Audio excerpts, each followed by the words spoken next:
बिस्मिल्लाहिर्रहमानिर्रहीम। अस्सलामु अलैकुम। प्यारे दोस्तों, आज की इस वीडियो में हम बात करेंगे यहूदियों का पूरा हिस्ट्री यानी पूरा इतिहास के बारे में कि यहूदी कौन है और इन यहूदियों का मकसद क्या है, वो क्या चाहते हैं और यहूदी कौम की शुरुआत कैसे हुई और यहूदी कौम आखिर मुसलमानों से क्या चाहता है और इन यहूदियों ने अपने सीनों में कौन सा राज छुपाया हुआ है और यहूदी लोग कौन सी पुरानी निशानियों को ढूंढते रहते हैं। इन सारे सवालों का जवाब आज हम आपको इसी वीडियो में देने वाले हैं। इसीलिए दोस्तों, आप लोगों से गुजारिश है कि आप लोग इस वीडियो को आखिर तक जरूर देखिएगा। दोस्तों, आपको बता दें कि यहूदी एक ऐसी बुरी कौम रही है कि जिन्होंने हजारों साल अपनी जिंदगी अल्लाह ताला की नाफरमानियों में गुजारी है। तो प्यारे दोस्तों, सबसे पहले हम आपको ये बताते हैं कि ये यहूदी लोग कौन हैं। तो प्यारे दोस्तों, दरअसल हजरत याकूब अलैहिस्सलाम के 12 बेटे थे। उनमें से बड़े बेटे का नाम यहूदा था।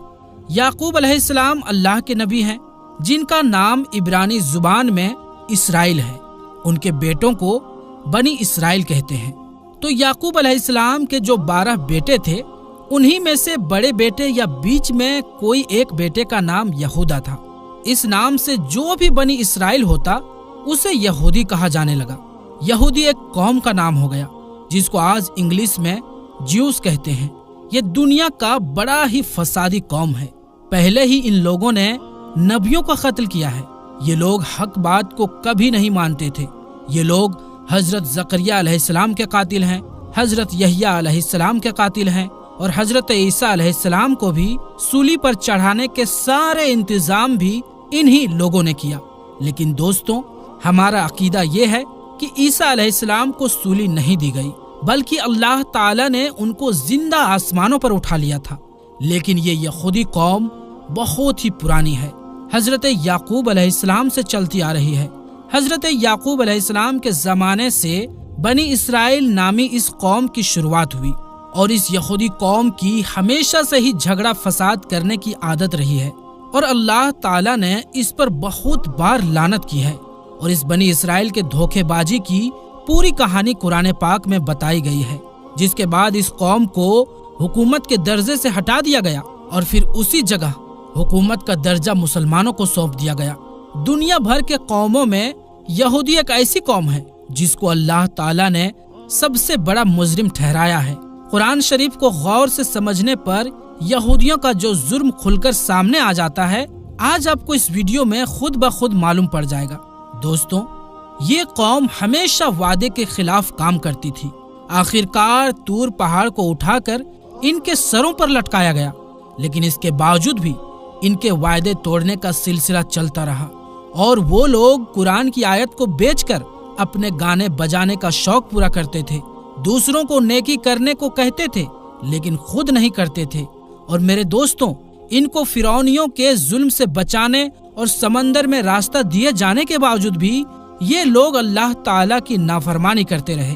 और जब मूसा अलैहिस्सलाम तूर पहाड़ पर जाकर अल्लाह ताला से बातचीत करते तो इस बीच इस कौम के लोग बछड़े की पूजा करने लग जाते।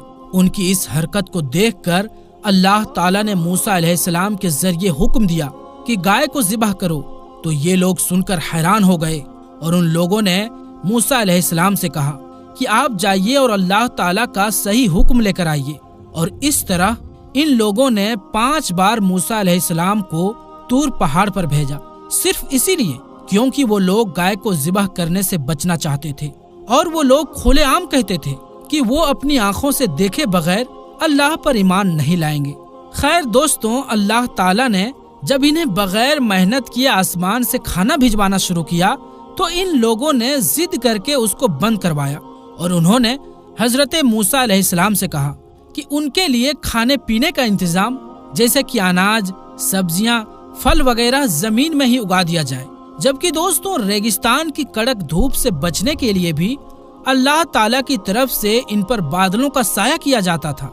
लेकिन इतना सब कुछ मिलने के बावजूद ये लोग अल्लाह ताला के सामने नहीं झुके।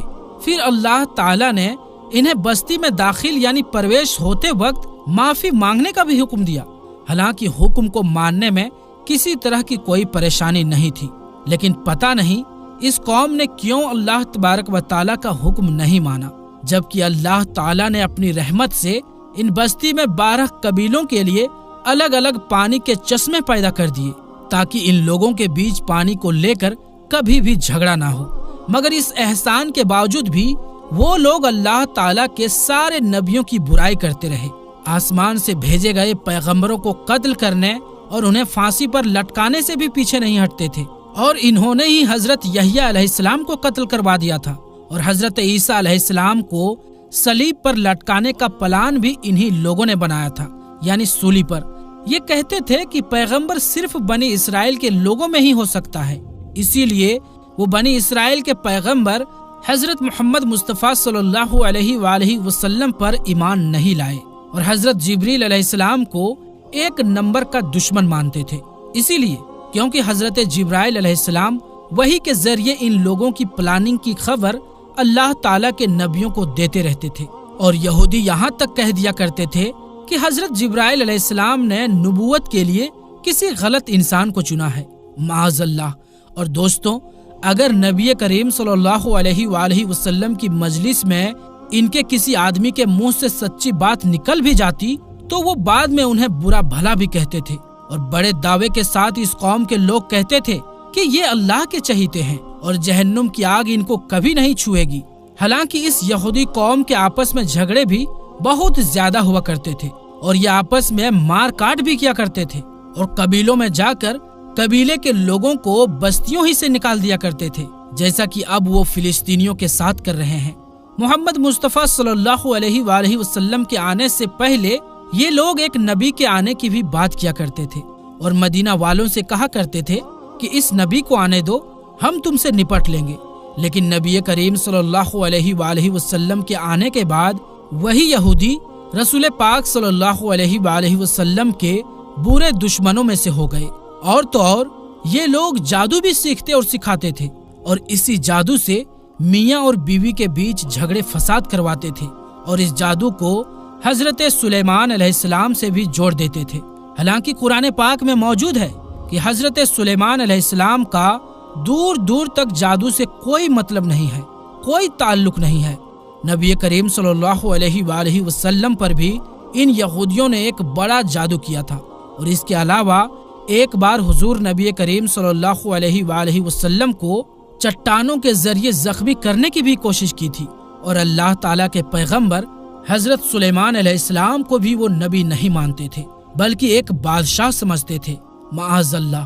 और अपने पैगंबरों और नबी करीम सल्लल्लाहु अलैहि वसल्लम से ये लोग एक ही बात का बार बार सवाल किया करते थे और अपने साथ साथ मुसलमानों को भी ये काम करने के लिए उकसाते थे।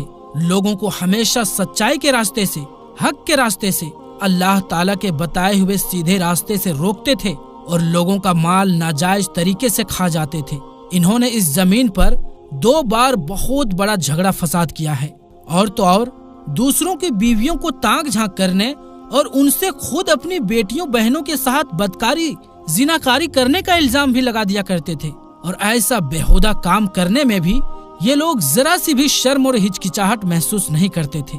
जब हजरत मूसा अलैहिस्सलाम ने यहूदियों को फिलिस्तीन के हुक्मरान के खिलाफ जंग करने का हुक्म दिया तो इन यहूदी कौम के लोगों ने ही कहा था कि ऐ मूसा, हम वहाँ हरगिज नहीं जाएंगे, वहाँ पर आप जाएं और आपका रब जाए, हम नहीं जाएंगे, हम तो फिलहाल यहीं बैठे रहेंगे। इसका जिक्र सूरह मायदा के आयत नंबर 24 में मौजूद है और कुरान पाक में एक और जगह है। और इनमें से कुछ लोग ऐसे हैं जो कि किताब पढ़ते हैं और जबान पर उलटफेर इस तरह से करते हैं कि तुम समझो कि वो कुछ वो पढ़ रहे हैं कि वो किताब ही की इबारत है। और सूरह आले इमरान की आयत नंबर 78 में मौजूद है और एक जगह कुरान पाक में है कि इन यहूदियों की गुस्ताखी इतना ज्यादा थी कि वो ये भी कह दिया करते थे कि माअज़ल्लाह, अल्लाह फकीर है और हम अमीर हैं, नाउज़ बिल्लाह। सूरह आले इमरान आयत नंबर 181 और एक जगह कुरान पाक में मौजूद है। और नाउज़ बिल्लाह ये कहते थे कि ये जानवर और ये खेत महफूज हैं, इन्हें सिर्फ वही लोग खा सकते हैं जिन्हें हम खिलाना चाहते हैं। कुरान मजीद की सूरह अनाम आयत नंबर 138 में मौजूद है। कुरान पाक में एक जगह और ये है ان میں سے ایک جماعت یہ کہتی تھی کہ نبی کریم صلی اللہ علیہ وآلہ وسلم پر جو کچھ بھی نازل ہوا ہے اس پر صبح ایمان لاؤ اور شام کو انکار کر دو۔ معاذ اللہ، سورہ آل عمران آیت نمبر 72 میں موجود ہے۔ دوستوں، ایک زمانہ تھا کہ یہ قوم اللہ تعالیٰ کی سب سے پسندیدہ قوم تھی، لیکن ان کے اپنے گھنونے کاموں کی وجہ سے اللہ تعالیٰ نے ان کو حکومت کے درجے سے ہی ہٹا دیا۔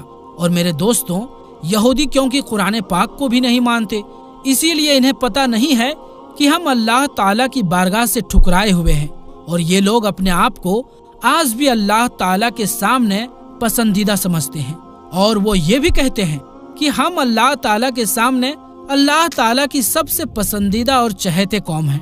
اور میرے دوستوں، اللہ تعالیٰ نے اس قوم کو بہت سارے انعام سے نوازا ہے، انہی میں سے ایک تابوت سکینہ بھی ہے۔ تو آئیے دوستوں، تابوت سکینہ کے بارے میں بھی آپ کو کچھ بتاتے ہیں کہ تابوت سکینہ آخر ہے کیا چیز۔ تابوت سکینہ شمشاد کی لکڑی کا ایک صندوق تھا، یعنی ایک بکسا تھا، جو حضرت آدم علیہ السلام پر نازل ہوا تھا۔ یہ آپ کی آخری زندگی تک آپ کے پاس ہی رہا، پھر ایک ایک کر کے آپ کی اولاد کو ملتا رہا، یہاں تک کہ یہ حضرت یعقوب علیہ السلام کو ملا، اور آپ کے بعد آپ کی اولاد بنی اسرائیل کے قبضے میں رہا۔ اس کے بعد جب حضرت موسیٰ علیہ السلام کو مل گیا تو آپ علیہ السلام اس میں تورات شریف اور اپنا خاص سامان رکھنے لگے۔ یہ بڑا ہی مقدس اور بابرکت صندوق یعنی بکسا تھا۔ بنی اسرائیل جب کفار سے جنگ کرتے تھے اور کفار کے لشکروں کی بھیڑ اور ان کی طاقت دیکھ کر سہم جاتے تھے اور ان کے سینوں میں دل دھڑکنے لگتے تھے، تو وہ اس صندوق کو اپنے آگے رکھ لیا کرتے تھے۔ اس صندوق سے ایسی رحمتوں اور برکتوں کا ظہور ہوتا کہ بنی اسرائیل کے دلوں میں سکون اور اطمینان کا سامان پیدا ہو جاتا تھا، اور بنی اسرائیل کے سینکوں کے سینوں میں ڈرتے ہوئے دل پتھر کی چٹانوں سے زیادہ مضبوط ہو جاتے تھے۔ اور جیسے جیسے صندوق آگے بڑھتا تھا، آسمان سے جیت کی خوشخبری نازل ہوا کرتی تھی اور جنگوں میں جیت حاصل ہو جایا کرتی تھی۔ بنی اسرائیل میں جب کوئی بحث بازی پیدا ہوتا تو وہ لوگ اس صندوق سے فیصلہ کراتے تھے۔ صندوق سے فیصلے کی آواز اور جیت کی خوشخبری سنی جاتی تھی۔ بنی اسرائیل اس صندوق کو اپنے آگے رکھ کر اور اس کو وسیلہ یعنی ذریعہ بنا کر دعائیں مانگتے تھے، تو ان کی دعائیں قبول ہوتی تھی اور بلاؤں کی مصیبتیں اور بیماریوں کی آفتیں ٹل جایا کرتی تھی۔ الغرض یہ صندوق بنی اسرائیل کے لیے تابوت سکینہ، برکت اور رحمت کا خزانہ اور نصرت خدا بندی کا نزول کا نہایت مقدس اور بہترین ذریعہ تھا۔ مگر جب بنی اسرائیل طرح طرح کے گناہوں میں ڈوب گئے اور ان لوگوں میں نافرمانی اور جھگڑا فساد کا دورہ شروع ہو گیا، تو ان کے دشکرمی اور منحوسی کی وجہ سے ان پر اللہ کا یہ غضب نازل ہو گیا کہ قوم عمالقہ کے کفار نے ایک لشکر جرار کے ساتھ ان لوگوں پر حملہ کر دیا۔ ان لوگوں نے بنی اسرائیل کا قتل عام کر کے ان کی بستیوں کو نیست و نابود کر ڈالا، عمارتوں کو توڑ پھوڑ کر سارے شہر کو تہس نہس کر ڈالا، اور اس پاک صندوق کو بھی اٹھا کر لے گئے۔ اس مقدس تبرک کو گندگی کے کوڑے کھانے میں پھینک دیا۔ لیکن اس بے ادبی کا قوم عمالقہ پر یہ مصیبت پڑا کہ یہ لوگ طرح طرح کے بیماریوں اور بلاؤں کے بھیڑ میں جھنجھوڑ دیے گئے۔ چنانچہ قوم عمالقہ کے 5 شہر بالکل برباد اور ویران ہو گئے، یہاں تک کہ ان لوگوں کو یہ یقین ہو گیا کہ یہ صندوق رحمت کے بے ادبی کا عذاب ہم پر آ گیا ہے۔ تو ان لوگوں کی آنکھیں کھل گئی، چنانچہ ان لوگوں نے اس مقدس صندوق کو ایک بیل گاڑی میں رکھ کر بیلوں کو بنی اسرائیل کی بستیوں کی طرف ہانک دیا۔ پھر اللہ پاک نے 4 فرشتوں کو مقرر فرما دیا جو اس مبارک صندوق کو بنی اسرائیل کے نبی حضرت شمویل علیہ السلام کی خدمت میں لے آئے۔ اس طرف پھر بنی اسرائیل کی کھوئی ہوئی نعمت دوبارہ ان کو مل گئی، اور یہ صندوق ٹھیک اسی وقت حضرت شمویل علیہ السلام کے پاس پہنچا جبکہ حضرت شمویل علیہ السلام نے طالوت کو بادشاہ بنا دیا تھا۔ بنی اسرائیل طالوت کو بادشاہی ماننے کو تیار نہیں تھے۔ ان کی شرط یہ تھی کہ اگر مقدس صندوق ہمارے پاس واپس آ جائے تو ہم طالوت کی بادشاہی مان لیں گے۔ چنانچہ صندوق آ گیا اور بنی اسرائیل طالوت کی بادشاہی پر رضامند ہو گئے۔ تابوت سکینہ پر کیا تھا؟ دوستوں، اس مقدس صندوق میں حضرت موسیٰ علیہ السلام کا عصا اور ان کی مقدس جوتیاں، اور حضرت ہارون علیہ السلام کا عمامہ، حضرت سلیمان علیہ السلام کی انگوٹھی، تورات کی تختیوں کے کچھ ٹکڑے कुछ मनोसलवा, सब समान थे। दोस्तों, इस वाक्य से हमें यह भी मालूम हुआ कि जो कौम सरकशी और बगावत की तूफान में पड़कर अल्लाह और उसके रसूल की नाफरमान हो जाती है, उस कौम की नेमतें छीन ली जाती है।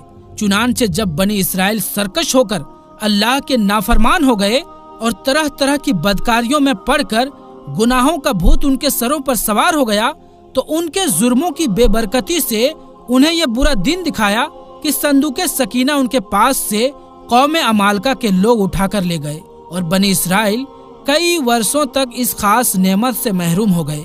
तो प्यारे दोस्तों, फिलहाल आज की इस वीडियो में बस इतना ही। इंशाअल्लाह मिलेंगे अगली वीडियो में। तब तक के लिए अस्सलाम वालेकुम, अल्लाह हाफिज।